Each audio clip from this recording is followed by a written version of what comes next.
Hello ma'am, ഈ തിന്നായ hair എല്ലാ ബ്രൈഡ്സും പറയുന്നുണ്ട് എന്റെ ഹെയറിൽ ക്രിമ്പ് ചെയ്യണ്ട ഫേസ് ആകെ മാറിപ്പോകും എന്ന് പറയുന്നുണ്ട്. അപ്പൊ അതിനുള്ള കോംബോ ഉണ്ട്. ക്രിമ്പ് ചെയ്യാതെ എങ്ങനെ മുകളിൽ കിട്ടും? അത് ഞാൻ പറഞ്ഞു തരാം എങ്ങനെയാണെന്ന്.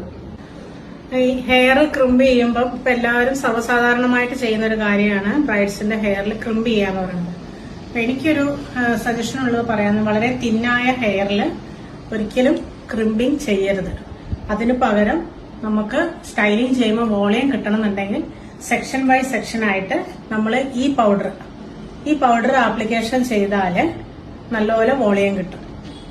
ആ വോളിയത്തിൽ വെച്ചിട്ട് നമുക്ക് സ്റ്റൈലിംഗ് ചെയ്യാവുന്നതുള്ളൂ. ബാക്ക് കോമിങ് ചെയ്തിട്ട് ഫസ്റ്റ് നമ്മൾ നന്നായിട്ട് വാഷ് ചെയ്തിട്ട് ബ്ലോ ഡ്രൈ ചെയ്യണം. ഹെയർ നന്നായിട്ട് വിത്തൌട്ട് കണ്ടീഷണർ ഷാമ്പു ഇട്ടിട്ട് നന്നായി വാഷ് ചെയ്ത് ബ്ലോ ഡ്രൈ ചെയ്തതിന് ശേഷം ക്രിമ്പിങ്ങിന് പകരം നമുക്ക് വോളിയം പൗഡർ ഇട്ടിട്ട് ബാക്ക് കോമിങ് ചെയ്തിട്ട് നമുക്ക് സ്റ്റൈലിംഗ് ചെയ്താൽ ക്രിമ്പിങ് ചെയ്ത പോലത്തെ തന്നെ വോളിയം നമ്മുടെ ഈ തിന്നായ ഹെയറിൽ നമ്മൾക്കത് കിട്ടും.